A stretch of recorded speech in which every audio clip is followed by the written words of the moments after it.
React.js এর খুবই important এই ভিডিও টিউটোরিয়ালে আপনাদের সবাইকে স্বাগতম জানাচ্ছি। আমি আনিসুল ইসলাম। আশা করি আপনারা আমার React.js এর সিরিজ থেকে খুব সহজেই React সম্পর্কে অনেক কিছু শিখতে পারছেন। এই ভিডিও টিউটোরিয়ালে খুবই ছোট্ট একটি topic but very important topic fragment সম্পর্কে আলোচনা করব। অবশ্যই ভিডিওটি মনোযোগ সহকারে প্রথম থেকে শেষ পর্যন্ত দেখবেন।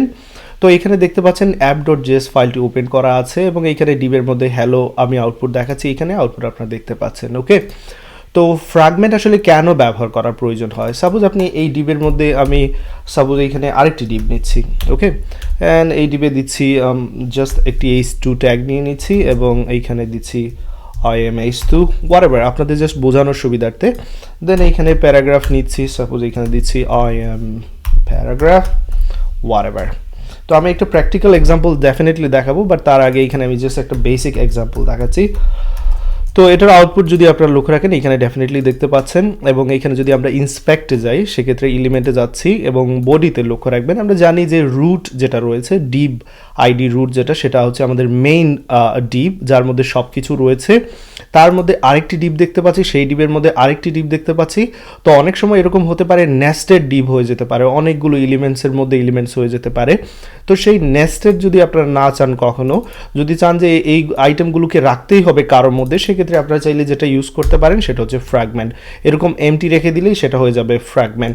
তো এবার যদি আমি এটা সেভ করি, লক্ষ্য রাখবেন এইখানে দেখতে পাচ্ছেন এবার একটা ডিব কিন্তু কমে গিয়েছে।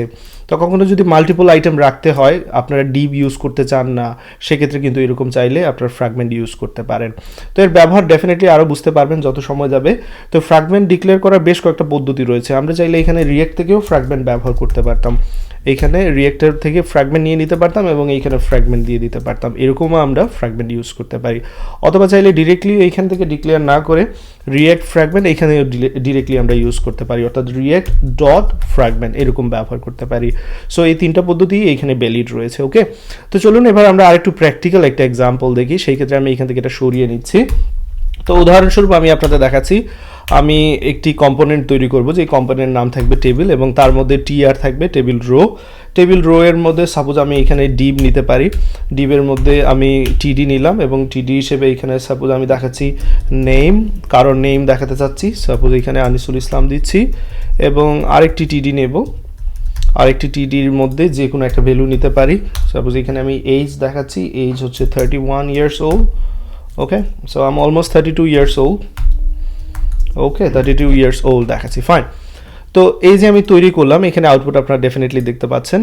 তো এই যে টেবিলটা আমি তৈরি করলাম যেটা, এটা আসলে এইখানে সিনটেক্স অনুযায়ী এটা আসলে ঠিক না এই টেবিলটা, বাট আমি যেমনটা বলেছি কম্পোনেন্ট তৈরি করে আমরা এর প্র্যাকটিক্যাল ব্যবহারটা দেখি। সেই জন্য যে কাজটা করব, আমি এইখানে এটা কম্পোনেন্টস ফোল্ডারের মধ্যে চলে আসলাম এবং আপনারা যে কোনো ফোল্ডারে থাকতে পারবেন। আমি কম্পোনেন্টস ফোল্ডারের মধ্যে নিচ্ছি, টেবিল নামে একটি কম্পোনেন্ট ফাইল নেব, এখানে টেবিল নামে একটা ফোল্ডার নিচ্ছি।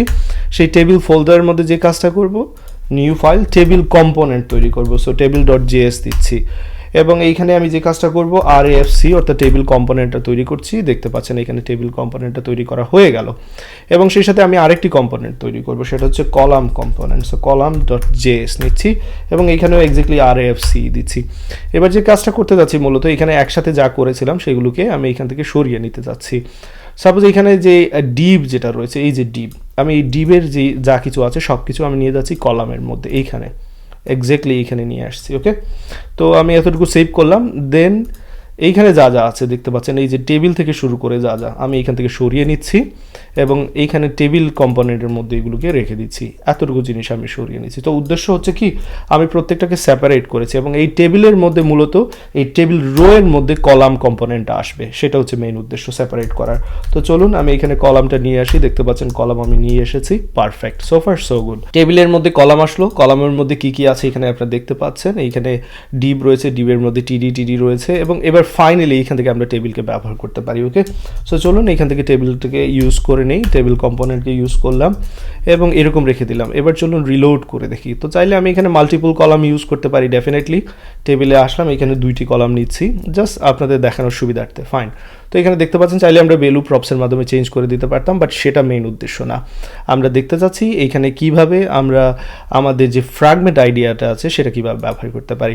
তো এবার যদি আমরা এখানে আমরা এলিমেন্টে যাই আপনারা যদি বডির মধ্যে খেয়াল করেন ডিভ এখানে দেখতে পাচ্ছেন, ডিভের মধ্যে টেবিল রয়েছে, টেবিলের মধ্যে টিআর রয়েছে, টিআরের মধ্যে ডিভ, আসলে যেটা সিনট্যাক্স অনুযায়ী এখানে আসলে এটা ঠিক না।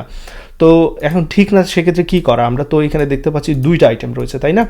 সো একের অধিক আমরা তা ডেফিনেটলি কারোর মধ্যে রাখতে হবে, সেটা ডিপ হোক বা কোনো কিছুর মধ্যে হোক।